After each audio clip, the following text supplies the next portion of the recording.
The city council, through its speaker, is a check on the powers of the mayor. Sometimes they get along like Christine Quinn and Mike Bloomberg, and sometimes they don't, like Adrian Adams and Eric Adams.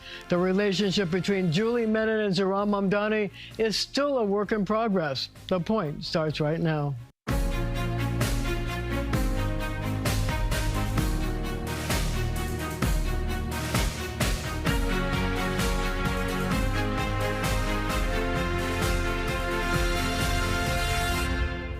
Julie Menin is the first Jewish speaker of the city council, and in her first 100 days has presided over an activist body that has introduced a record 1,200 bills.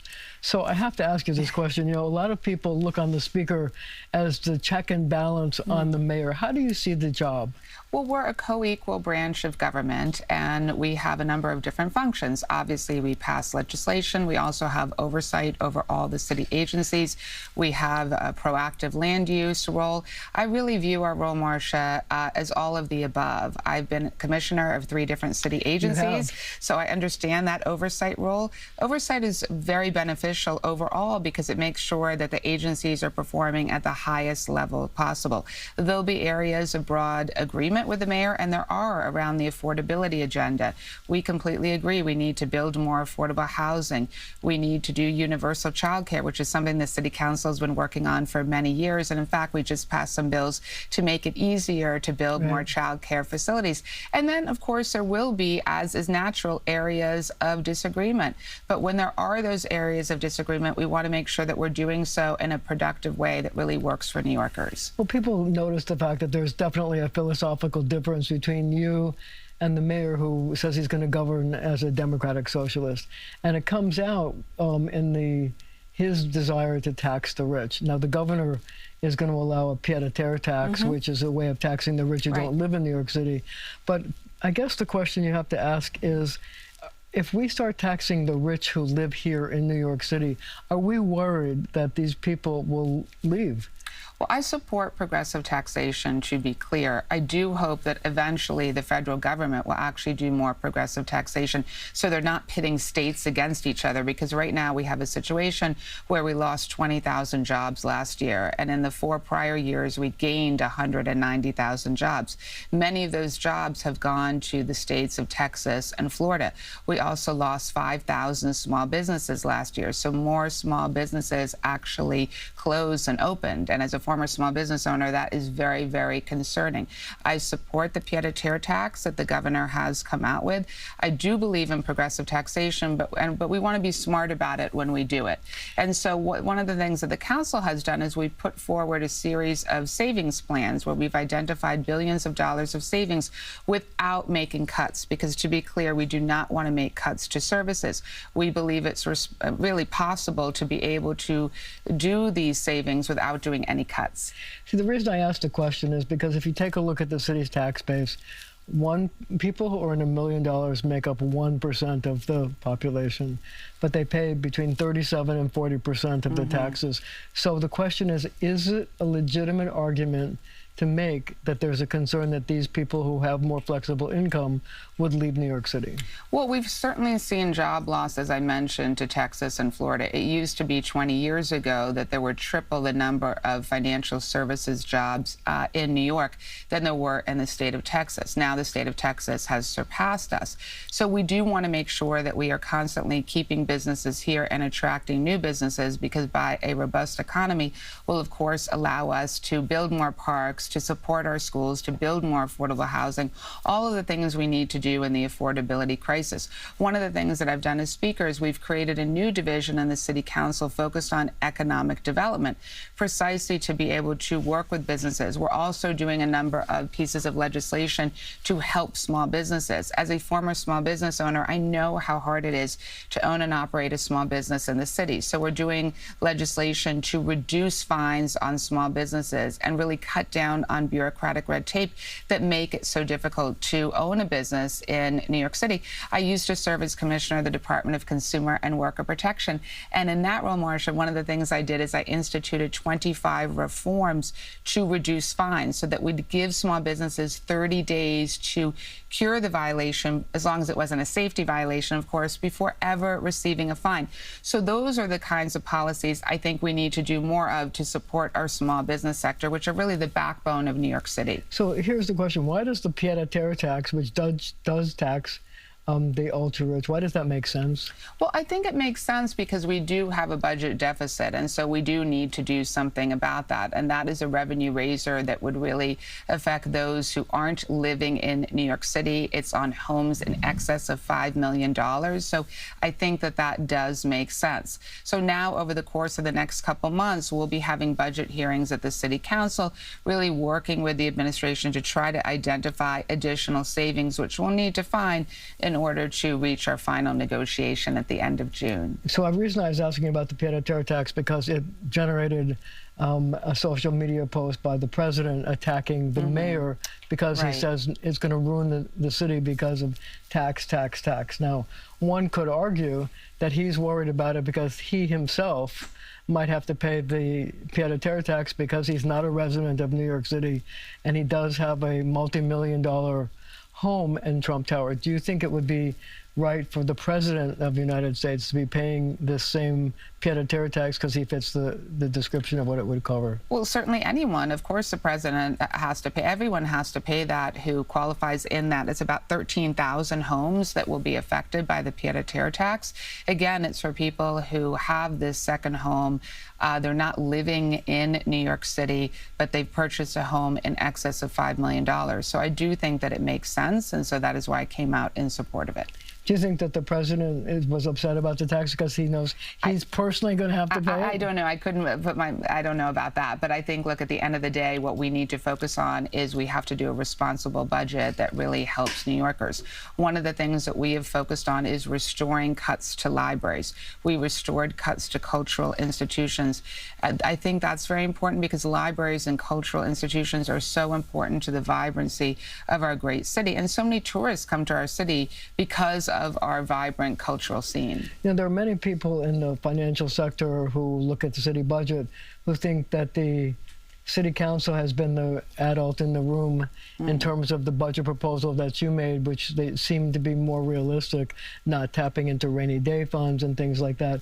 But the governor says that both you and the mayor have to look at cuts that you have to make in order to balance the budget, that there isn't an endless supply of money.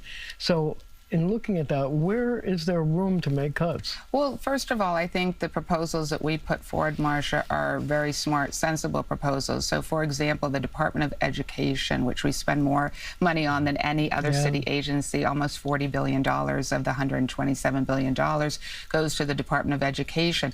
Now, to be clear, I'm not suggesting any cuts to the schools. What I'm suggesting is $12 billion of the $40 billion are for consulting contracts. $12 billion out of 40? Yes, and when we had our oversight hearing on this issue, I asked the Department of Education if they had done any audit of those consulting contracts, and they unequivocally said no. So I think that's a real opportunity for savings. We know that many of these outside consulting contracts, there's really a duplication of work, and so I think that's an area that we can absolutely save money on, and that is one of the many areas that we propose for savings. There are many others as well.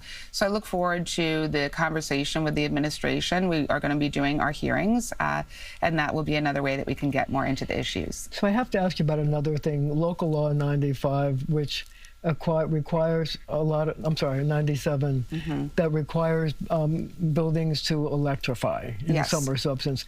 The question really is this: should this be amended? Because a lot of co-ops and condos are older buildings, and the cost of electrifying in these buildings could be many millions of dollars.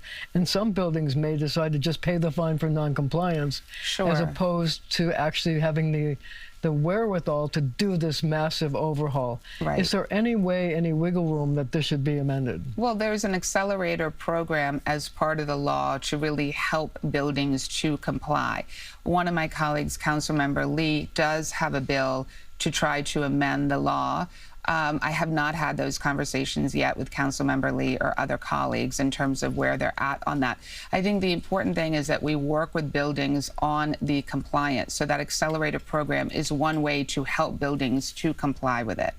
I guess the question then becomes, I mean, because we have such an older housing stock, if it makes sense to say times have changed, you know, some of the climate change laws may be too expensive and maybe we need to take a second look. Do you think that's possible? I mean, look, we can always look at laws to see if compliance is an issue. I think in this case, though, because we have the accelerator program, I'm hoping that the administration will work with building owners to focus on the compliance. There are also some institutions that needed exemptions, hospitals and others that were having difficulty complying. So that was another issue that it had been addressed. But I mean, look, we're always open to feedback on the law. This was a law that was passed by the council before we got there. We're always open to feedback, and I know Councilmember Lee does have this law. I think really what we need to do is really be talking to stakeholders, talking to the administration, and seeing how we can get this more robust accelerator program up and running. Okay, well, we're going to have to leave it right there for now. Up next, an ultra-rich guy who says, tax me more.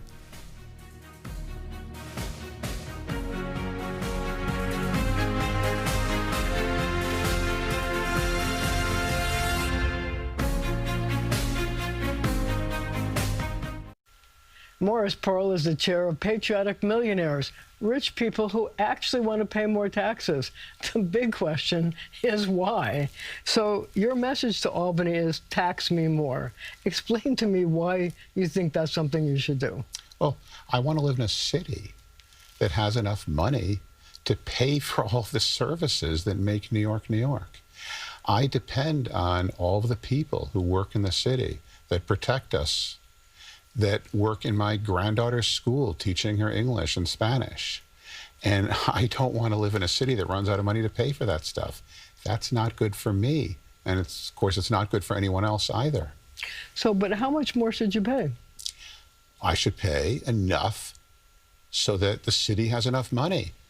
They elected a mayor, Mamdani, who wants to get a lot of things done.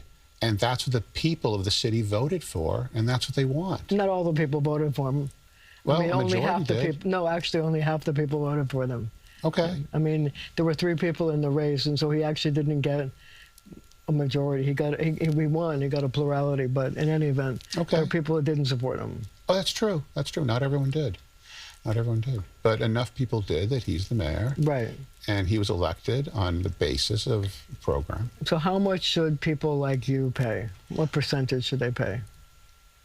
Well, I think it's not a percentage. It's enough money that the city has the revenues it needs to pay for all of the things that the mayor and the city council and the state legislature want to do.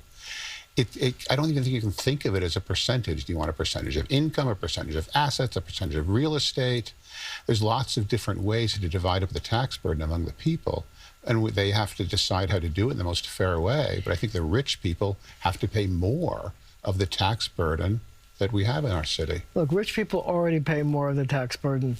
According to statistics, people who earn $1 million make up 1% of New York City.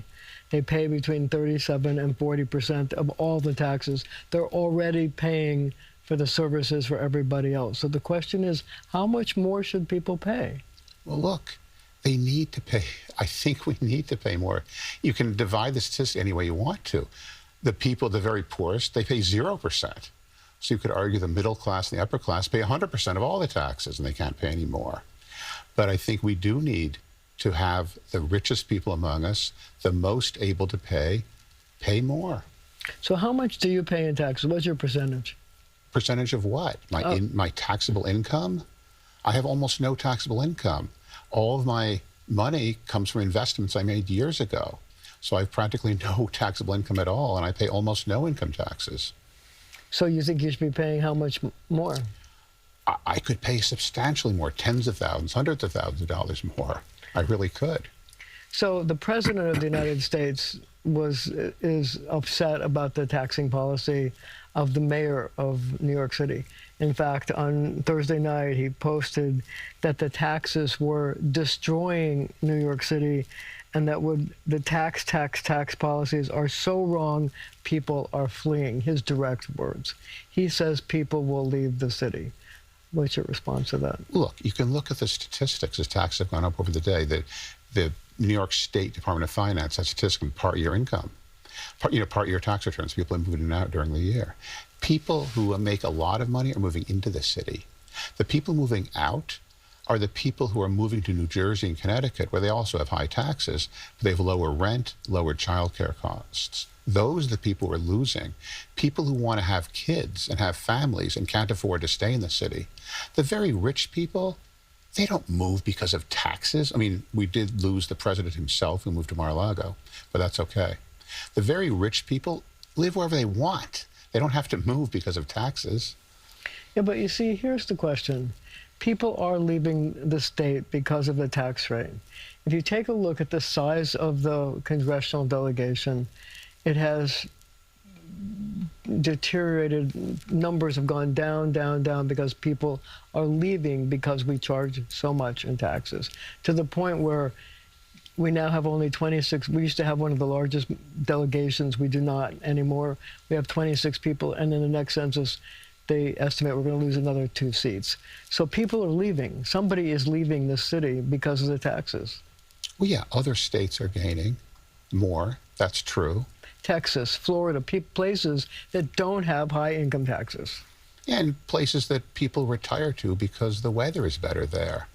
We are New York City. We have the place where everyone wants to go. As they say, if you can make it in New York, you can make it anywhere. I think New York is a great place to live, and people are moving in. And yes, more people are moving into other states like California, but people are also moving into New York City. So how do you feel about the pied-à-terre tax, which would force people who are ultra-rich but don't live in the city to pay more taxes? I think it's a good thing. I think it's a step in the right direction. I think it's clearly a tax that only affects the very rich. Only the very rich people own residences worth $5 million, and especially they don't even live there. So I think it's a fine idea. But you would want to go further and tax people who earn more than what? More than $1 million a year? Yeah, I think people who earn more than $1 million a year, who make more than $1 million a year in any way, whether they called earned income, investment income, whatever kind of income, should pay a little bit more of that in taxes. Yes, ma'am. So on the pied-à-terre tax, the President of the United States owns a very large apartment in Trump Tower that would probably qualify for that tax. Do you think the President should pay the pied-à-terre tax? Yeah. Sure. I mean, like everyone else who owns real estate they're not using. I mean, he could move it. He could leave. I mean, he could sell it if he wants to. But the other thing is that he chose to move out of New York City, so he technically fits in that category. You know, because he moved to Florida. He moved to Florida. He owns an apartment. Should he pay a tax? Well, yeah, I don't see why not. I mean, it could be his son is living there. But yes, I think he should pay the tax the same way as everyone else, sure. So moving right along, I wonder, you know, theoretically, how much money is enough money to live on? I think people who have tens of millions of dollars in savings have enough money to live on, sure. Okay. Well, we're going to have to leave it right now, but our conversations continue right after the show on our streaming channel, CBS News New York.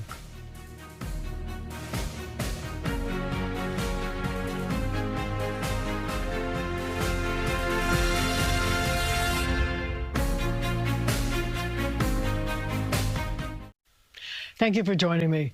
It used to be sort of an unwritten rule. Don't swear before the children because you'll teach them bad manners. Now, these days, the rule book seems to have been thrown out the window, especially by some in elected office. How do New Yorkers feel about their leaders cussing? They're weighing in on your point. Do you swear? Do I swear? Yeah. Hell yes. Not all the time. Sometimes, yes. No, I don't actually. Sometimes, but Why? not an everyday occurrence. Every now and then, I'm not supposed to. I love swearing. Swear about what? Anything. Not cursing, you mean, straight up, like... Or swear or curse. Do you curse? Perhaps. I've been known to. So why do you think more politicians are dropping the F-bomb? Because they frustrated. This would be shocking. Because they're probably sick of the system, the way how it's run. Probably Trump, I would say, and the current administration showing that the level of decency you used to see in politics is long dead. There's a distinct lack of honor and politeness in politics anymore. And I think it comes from the Trumpian method of just insulting everyone. I feel like they should have a little bit more decorum. When I see people of authority using profanity in an inappropriate context, it obviously upsets me. My mother used to say fudge. I think it degrades the public space. I feel like we're giving them the right to just be normal when they should be higher than us. In So does it offend you when they curse? It does. I think they're humans as well. I think sometimes they drop it and it's just natural. I don't judge them. Well, it's becoming so prevalent. I'm not sure it's presidential. I'm not sure it's congressional, but it's human. So I don't object. I mean, you know, social media's made everything flatlines. Everything's the same. So I don't think we put anybody on a pedestal anymore. I think it'd be weird if a priest did it. So what do you think it says about society that more politicians and elected officials are cursing? It says we're in a difficult, divided time. That the courtesy aspect of life has gone away. I feel like we're slowly declining, just in respectability completely. Definitely that standards, I think, are not necessarily dropping, but maybe changing. It honestly says society is just following whatever is in the current. Because if politicians are doing this so freely, that means we should do it too in these same settings. If we're able to speak freely, then it kind of opens up the floor to how we really feel. I don't know if it says anything about society. I think it's more honest. I think it's who we've always been, but now I think the shades are drawn. That, you know, when the shades are open, it says exactly who we are.